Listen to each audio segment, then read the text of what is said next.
네, 오늘 이재명 대통령이 사상 처음으로 부동산 정책 방향을 논의하는 대국민 토론회를 열었습니다. 네, 다양한 의견들이 나왔는데 지금부터 김대호 글로벌 이코노믹 연구소장과 함께 자세한 이야기 나눠보겠습니다. 안녕하십니까, 어서 오십시오. 소장님. 네, 반갑습니다. 네, 오늘 열린 대국민 토론회, 애초 예정됐던 시간보다 더 오래 진행이 됐습니다. 일단 어떤 부분을 먼저 주목하셨었나요? 네, 정말 열기가 뜨거웠습니다.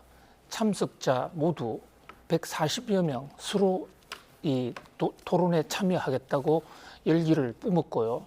또 이재명 대통령을 비롯한 정부 관계자들도 하나하나 끝까지 따지는 정말 치열한 토론을 벌였습니다. 처음 예정은 100분이었는데 결과적으로 3시간 10분 정도 이것을 분으로 환산해 보니까 200분이 되더라고요. 네. 결국 2배가량 서로가 많은 얘기를 쏟아냈습니다. 그만큼 부동산에 대해서는 관심도 많고 이해관계가 첨예하게 연루되어 있다.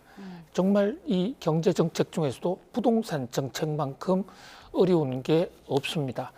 그런데 이번에는 정말로 국민들의 의견을 수렴을 해서 좀 대책 화끈한 걸 내보자는 그런 정부 당국의 의지도 상당히 높은 것으로 보였다. 여기서는 찬반 양론도 특히 정부 정책에 대해서도 날선 비판도 있었습니다. 네. 물론 정부는 현재 대부분 정책 방향을 내부적으로 가다듬고 있는 것으로 보입니다. 그래서 일각에서는 이미 정책 결정해놓고 명분만 만들려는 거 아니냐 하는 그런 시각도 있지만 서로 그렇다고 하더라도 일단 정책 발표하기 전에 전 국민의 의견을 들어본다는 거, 이런 것은 여론 수렴을 해서 국민과 함께하는 정책이다. 그런 점에서 진일보한 것으로 바람직하다, 이렇게 볼 수 있겠습니다. 예, 애초에 계획됐던 시간보다 한 2배 이르는, 그러니까 3시간에 이르는 토론회가 그야말로 뜨겁게 진행이 된 건데, 자, 일단 부동산 정책 목표에 대한 이 대통령의 발언이 준비가 되어 있습니다. 자, 이 내용 듣고 이야기 나눠보도록 하겠습니다. 억지로 가격을 낮추자는 아닙니다. 그거는 주택 가격 목표를 정해놓고 여기에 맞춰서 수요 공급을 억제하거나 어떻게 조정하겠다고 하면 그게 사회주의 국가에 가깝지 않습니까? 또 가능하지도 않죠. 네, 토론회 초반에 정부의 부동산 정책의 목표가 무엇이냐, 이런 질문이 나왔고, 거기에 대해서 가격 통제가 아닌 가격 정상화다, 이제 이렇게 이제 이 대통령이 답변을 하지 않았습니까? 아파트가 폭등 요인으로 전세 대출을 지목하기도 했는데 왜 그렇게 지목을 했다고 보세요? 예, 전세, 우리나라에 맞는 아주 독특한 제도인데요. 사실 잘만 활용하면 아름답고 또 서민들에게 굉장히 유용한 제도입니다. 전세라는 것은 돈을 일단 내놓고 집을 일정 기간 살다가 만기가 되면 그 돈 전액을 돌려받는 것이거든요. 물론 그 돈의 기회비용, 이자 몫에 해당하는 것은 날아간다고 볼 수 있지만, 그러나 원금이 그대로 살아있기 때문에 새로 집을 구하려는 사람 입장에서는 그 주거 사다리 입장에서도 굉장히 유용합니다. 그런데 이게 지금 전세가 우리나라에서는 이제 전세 대출 제도도 굉장히 활성화되어 있는데요. 네. 약 15년 전부터 전세 대출이 만들어졌습니다. 단기적으로는 전세 자금이 없는 사람한테 돈을 빌려주니까 굉장히 좋은 제도인 것처럼 보이는데, 지금 이재명 대통령 지적은 전세 대출을 해주면 전세 대출을 쉽게 받기 때문에 그 돈으로 전세금을 높이고, 전세금이 높이면 집은 누구든지 살 수 있는 갭 투자할 수 있고, 이것이 전세 대출이 결국은 집값을 올린다. 자, 이 대목 상당히 이재명 대통령이 전세 대출을 꼭 지목했다, 이런 점에서 이번 대책에서 전세 대출은 아주 직격탄을 맞지 않겠는가, 그런 생각이 듭니다. 자, 전세 대출이 집값의 원인이다, 조정할 때가 왔다. 그런 의미에서 전세 제도에 대변혁이 예상된다, 이렇게 볼 수 있겠습니다. 네, 그러니까 정부는 사실 추가 규제를 좀 염두에 두고 있는 것 같고, 현장에서는 의견을 들어보면 규제 완화의 목소리도 있거든요. 온도차가 있는 건데 만약에 전세 대출 제한한다면 시장에는 어떤 영향을 미칠까요? 예, 그렇습니다. 이게 전세 대출을 제한하는 것도 동전의 양면처럼 두 가지 현상이 동시에 나타날 것입니다. 당장에 전세 대출 받아서 전세를 들어가려고 했던 사람, 그런 사람 입장에서는 전세를 들어갈 수가 없게 되겠죠. 네. 그러면 할 수 있는 게 그 차선책으로 이제 월세를 받을 수밖에 없는데, 월세는 그것은 저소득자 입장에서는 자그만큼 근로소득 벌어가지고 그게 돈이 증발을 해버리니까 그런 면에서 결국은 서민들에게 더 피해가 될 수가 있다. 단기적으로는 그렇게 보는데요. 이제 중장기적으로는 전세 대출 때문에 전세금이 오르고 그 전세금 때문에 집값을 끌어올리는 것은 막을 수가 있기 때문에 장단기에 좀 서로가 효과와 반효과가 좀 반대로 나타난다, 이렇게 볼 수 있겠습니다. 네. 실제로 지금 앵커님 잘 지적하신 대로 오늘 토론에 앞서서 여러 가지 그 인터넷으로 여론을 수렴을 받지 않았습니까? 네, 네. 정부는 지금 집값이 너무 높아서 이 대목을 좀 해결해 볼까 하는 그런 생각이 속으로 있거든요. 그런데 사실 들어온 여론을 보면 5천 건 이상 중에서 총 6,511건이 게재가 됐는데, 그 중에서 의외로 주택 공급이라든지 부동산 세제 이런 거 얘기하는 사람보다는 전 부동산 대출이 내 사다리를 막고 있다, 이거 해소해달라, 이런 쪽이 훨씬 더 많았거든요. 네. 그 얘기는 단기 불편에 대한 국민적 불편, 성원도 상당히 많다.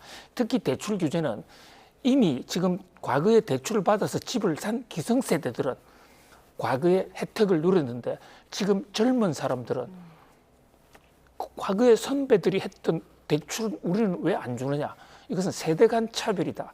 가뜩이나 젊은이들 지금 여러 가지로 상실감이 큰데, 네. 바로 그 대목에서 정부의 고민도, 자, 이 단기 정책과 장기 효과 이런 것이 서로 엇박자가 나기 때문에 선택이 굉장히 중요할 것으로 보여집니다. 예. 그리고 똘똘한 채 이 현상에 대해서도 가장 효율적으로 투기할 수 있는 기회를 만드는 측면이 있다. 이러면서 이제 좀 우회적으로 좀 비판을 하는 듯한 발언이 있었는데 어떻게 들으셨습니까? 예, 거꾸로 얘기하면 똘똘한 한 채 이번에 손 보겠다라는 대통령의 강력한 의지로 보여지기도 하죠. 사실 그동안 똘똘한 한 채가 상당히 문제가 되어 왔던 것도 사실입니다. 똘똘한 한 채가 만들어진 것은 종부세가 나오면서 당시 노무현 정부 때죠. 주택, 2주택, 3주택을 가지면 세금도 많이 걷고 각종 불편을 주는 건데요. 그러다 보니까 자, 주택을 여러 채를 갖지 않고 한 채만 갖는 사람이 많이 생겼는데, 네. 사실 주택은 여러 채가 있다고 해서 반드시 비싼 것도 아니지 않습니까?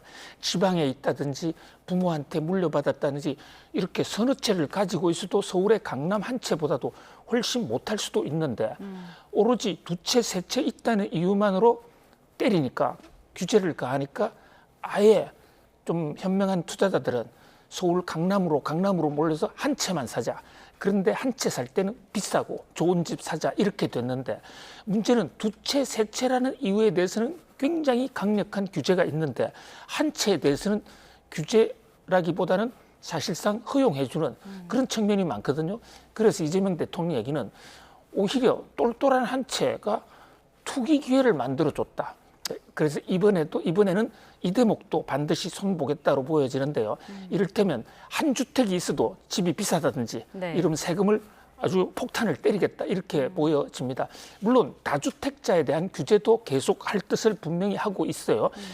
그래서 이번 조처에 지금 보유세를 대폭 올리자는 것이 정부의 기본 발상으로 보여지는데, 다주택자, 그다음에 한 채를 가지고 있더라도 집값이 아주 비싼 경우, 그다음에 한 채라 하더라도 자기가 직접 살지 않고 임대를 해준다든지 주거용이 아닌 투기용으로 간주되는 것은, 여기에 대해서는 보유세를 좀 획기적으로 높이겠다, 이렇게 보여집니다. 네, 지금 보유세 이야기를 해주셨는데 세제 개편 논의도 오늘 있었습니다.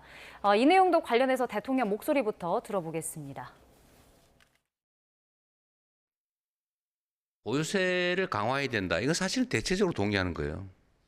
그럼 어느 범위에서 강화할 거냐, 어느 정도 강화할 거냐, 어떤 차등을 둘 거냐, 사실 이런 게 중요하거든요. 네, 이 보유세 강화 뭐 범위나 정도를 놓고 또 여러 가지 의견이 나왔었는데 일단 그럼 표준적 1주택 기준으로 뭐 감면이나 가중 요소를 적용한다면 시장이 어떻게 좀 반응을 하게 되는 건가요? 예, 현재 이재명 대통령의 오늘 발언 중에 상당히 저는 가장 크게 인상이 남아 있는 대목이 보유세 우리 3배 정도는 올려야 된다. 자, 이 보유세 3배 올린다고 그러면요. 사실 지금도 보유세 내는 사람들 중에서는 보유세 때문에 못 살겠다고 그러는데 이것을 3배로 올린다? 상당히 큰 세금 폭탄이 될 수도 있습니다. 네. 그러니까 대통령의 복심은 현재 보유세 정상화라는 게 3배다. 그런데 단기적으로 3배 올리면 여러 가지 충격이 있을 테니까 그 정도까지는 올리지 않겠다라고는 얘기했지만 그러나 3배까지 얘기를 하는 거로 봐서 정부가 이번에 보유세를 좀 상당히 크게 올리지 않을까 그런 생각이 들거든요. 최근에 뭐 우리나라에 대해서 OECD 같은 데서도 보유세를 좀 더 올리는 게 좋겠다라는 그런 건의를 한 적이 있는데 그것을 정부가 또 보도 자료를 통해서 대서특필한 경우도 있습니다. 근데 문제는 이제 보유세를 이제 모든 세대에게 일괄적으로 높이는 게 아니라 지금 초점이 되고 그런 게 초고가 주택. 이 초고가 주택이란 말은 이번에 처음 나온 얘기고 네. 현행 세법에는 그냥 고가 주택이라고 있는데 초고가 주택이란 말은 듣도 보도 못한 처음 나오는 겁니다. 그러니까 초고가 주택에 해당하면 그야말로 보유세를 많이 때리겠다. 또 2주택, 3주택자에 대해서도 집중적으로 때릴 것으로 보입니다. 그리고 특히 투기용이냐 주거용이냐에 대해 그걸 용도를 가리자라고 계속해서 지금 얘기가 나왔는데 예. 이 대목도 주거용이 아닌 것으로 인정이 되면 한 가구, 1가구 1주택이라 하더라도 보유세를 아주 획기적으로 좀 높이겠다라는 이런 여러 가지 다양한 정책이 지금 논의가 되고 있는 것으로 보여집니다. 예, 사실 뭐 오늘 그 주고받았던 내용들 중에 초고가 주택에 대한 기준 방금 이제 말씀을 하시긴 했는데 이 부분도 굉장히 좀 화두였습니다. 사실 뭐 얼마 이상을 초고가 주택으로 볼 것이냐, 어떤 기준을 삼아야 된다고 보세요? 예, 뭐 이 대목도 굉장히 정말 애매하고 굉장히 주관적이기 때문에 어떤 선을 정하더라도 논란은 계속될 겁니다. 지난번에 이재명 대통령이 전화로 이제 또 인터넷을 통해서 국민들 의견을 물어봐서 20억이냐 30억이냐 이렇게 물어본 사건 자체가 좀 이슈가 되기도 했는데요. 이번에 이재명 대통령은 분명히 다수결로 뭐 투표하는 방식은 아닐 것이다. 그렇게는 하지 않겠다. 정부의 정책 의지를 심어서 하는데 현재 자 지금 초고가냐 고가냐 이런 게 다른 데보다 높다 낮다니까 평균에서 어디 멀어져 있는가 이코노미스트는 그렇게 생각할 수밖에 없거든요. 우리나라의 지금 집값 평균이 아파트 전국 평균 가격이 4억 8천입니다. 약 5억 정도 돼요. 5억 정도 되니까 거기서 5배나 6배 그러니까 25억에서 35억, 30억 정도가 지금 현재 이코노미스트에서는 많이 지금 거론이 되고 있거든요. 초고가 주택을 너무 낮게 하면 대상자가 많아서 조세 저항이 많을 것이고 아주 또 높게 하면 실효성이 없게 되겠죠. 그러니까 현재 전국 집값 평균치의 5배로 하면 25억, 6배로 하면 30억 정도 되는데 그 선에서 결정될 가능성이 높지 않을까 그렇게 보여집니다. 그럴 경우에요. 30억을 했을 경우에도 30억, 공시지가를 30억 기준으로 하면 요게 전국의 0.32%, 세대주 기준으로 0.32%고 99.1%가 전부 서울에 있습니다. 만약에 50억 이상으로 하면 0.01%가 되거든요. 네. 이제 아무튼 현재 마지막까지 뭐 고심하고 있는 것으로 보여지는데 30억 설이 좀 유력해 보여집니다. 네, 사실 대출 규제에 대한 개선 언급도 나왔었는데 가계대출 총량 관리로 신규 아파트 입주 예정자들이 잔금 대출을 못하고 있다 이렇게 지적이 나오기도 했었거든요. 이 대통령이 이 부분을 언급하기도 했었고 대책을 주문했는데 어떤 게 나올 것으로 좀 예상하시는지 짧게 한번 부탁드립니다. 예, 이번 국민주택정책 대토론회에서 가장 정말 아픈 대목이 또 정부 관계자들도 좀 놀랐을 겁니다. 국민들이 규제 정책에 대해서 정말로 불편해하고 있고 원성이 많았고 그것이 1번이 대출 규제입니다. 네. 특히 어느 정도 대출이 있을 것으로 생각하고 지금 부동산 매매 절차를 밟아가고 있는 사람들한테는 갑자기 대출 줄이면 이것은 날벼락이지 않습니까? 그런 사람들의 원성이 많이 쏟아졌고요. 거기에 대해서 이재명 대통령도 관계자들에게 이 대목은 좀 시정할 필요가 있다. 억울한 사람들을 좀 구제하자.